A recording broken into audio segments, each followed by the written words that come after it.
when you mentioned before about wealthy people, I don't believe the Forbes Rich List are the richest people. Right. I think there's a hidden system of finance in the world, and one confirmation I've had of this, I've had some contacts from the Philippines who knew Ferdinand Marcos, the president of the Philippines from 66 to 86. Right. And there was an interesting thing with World War II. There was the treasure called Yamashita's treasure, which the Japanese were hoarding all the gold from all over Asia, a bit like the Nazis did throughout Europe. They looted it all. But this was on a scale unparalleled, and also the Queen was worried that her gold was going to be overtaken by the Nazis because they were bordering ready to invade England. It looked like, for all intents, that was going to happen. So she was worried about losing her gold. So it was all shipped to Singapore, which was a British territory at the time. And the rumor is that the Japanese got that as well. So we're talking possibly tens of trillions of dollars in today's currency worth of gold. All of this, the Japanese were storing in the Philippines, which is fairly close to Japan, for transshipment to Japan. But then when the Allies gained the routes, the Allies started to take control later in the war of all the submarine routes and so on. What happened is that they had to bury all this gold in the Philippines. Right. And the idea is that post-World War II, Ferdinand Marcos combined with the CIA collected... I want you to hold right there, because we can break now. But I want you to come back, because this is probably a really fascinating thing that we can sort of, kind of take it to the end of the show. This whole incredible network of wealth that you say, basically in the book, the wealth of Bill Gates, for example, is like, I don't know, chump change compared to what you're talking about. That's really an interesting subject. I think we're going to really take that further. So we're going to take another break. We'll be back just a couple minutes.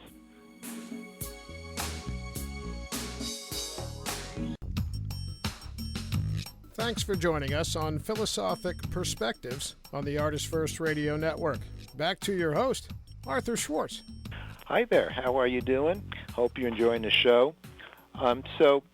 James, my guest, James Morcan, started talking about this secret wealth that occupies, a good part of the book. It's kind of one of those intertwining themes that goes throughout.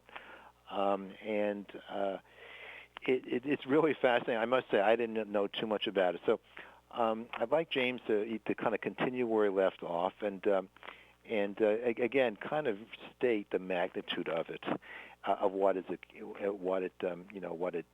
accused of being, and then we'll kind of finish off and speculate about what the world might be like if that wealth was shared more than it is now. Redistributed. Yeah. Redistributed. I think basically I don't believe in the 99% versus the 1%. I think it's more like the 0.0001%. Okay. Right. It's I don't think even people like Branson and that. I think that's just we shouldn't pick on those are entrepreneurs. Yes, they should pay the right taxes, but there's so many undeclared fortunes in the world. And just what I was basically saying with this Yamashita's treasure is that I've had it confirmed from certain Filipino contacts I've had that were high level in the Marcos regime, that they saw it with their own eyes, the amount of gold that was being shipped in and out, and in collaboration with the CIA. And then I've had other buyers who have told me the same thing, ex-buyers tell me the same thing, that they were the US and British spies were there working on that operation.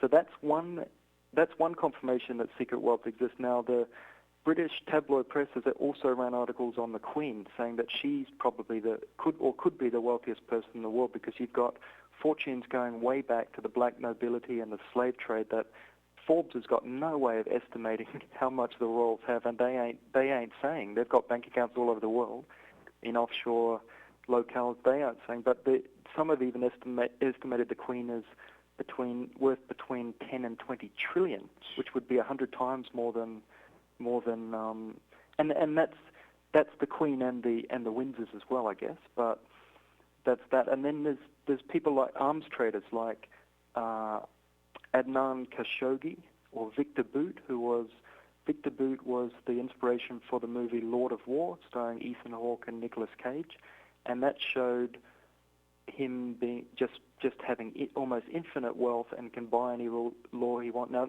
a lot of these, not all of these things are proven, but the rumors are circulating out there that this is the situation, and most of the billionaire community commonly acknowledge that Forbes Rich Lists are just very basic estimates, and the elite don't go out of their way to say, and then beyond that, the final element of this secret wealth would be the elite banking families as well. So the Rockefellers and that if they've got elements of ownership of the Federal Reserve, for example, well, their wealth has got to be beyond Bill Gates and so on. And then, so taking all that forward, if there is a hidden system of wealth there, then my belief is there's more than enough wealth in the world to fix so many of our problems. And what I want to see an honest journalist sit in front of a politician and just say, stop, please. We've had enough of this charade. Instead of telling us we can't afford universal health care, or we can't fix the homeless, or we can't eradicate poverty, why don't you be honest and tell us, no, it's not our top priority. We'd rather have annual multi-trillion budgets on war to keep that machine going, or we'd rather bail out privately owned banks, which is what happened in the GFC, remember? We'd rather bail out privately owned banks ahead of individuals who are facing eviction from their homes. So I believe what I want to see is real journalist return, because I'm not seeing it at all. Right. Well, I'm one for believing that we do have enough wealth to certainly end world hunger, particularly in our age of transportation and communication, like we didn't have not too many, 100 years ago certainly, and less than that even. And so we really can distribute food anywhere. There's warfare that's causing issues and so forth. But I do believe, even before becoming aware of your arguments here, that we have enough money in the world to basically solve poverty and lack of opportunity, for all. I mean, I think there will always be people who, will be wealthier than others, and that's a good thing, I think. But it's just that what's not fair or not just is the misery that is existing in the world because of hunger, poverty, and lack of ability to, get access to our modern healthcare system and so forth and so on. However, so this whole question about the wealth, though, it's really interesting, because one of those things I don't know what to say about it. I mean, it's mind-boggling. I think it's the one thing here that you want to think about. No, is this actually real or not? Because, for example, I think once again it's not an isolation, though. Right. I think if you take other ideas like, okay, look at somewhere like Area 51. Right. Look at what they're doing. Look at all the black budgets, all that. Even if it's not what I'm talking about, which I admit, until I see things with my own eyes, I don't believe anything 100%. Okay, right. But I've formed conclusions, but I wouldn't bet my life on almost anything I'm saying here. But there's other examples of all the black budgets, all the things that come out, all the military-industrial complex spending. Then if you believe in suppressed technology, well, how much does all Which that I do, take by the to way. finance? Yeah, and then even, ain't it great that we can fly probes to Mars and so on, but we can't, people are still waiting for their food stamps, or insurance won't pay out their medical bill and so on. So I believe it is time for honesty. It's just not a priority for the people in power to fix these things. Well, I think that's certainly sadly true. I mean, I think it's obvious in some respects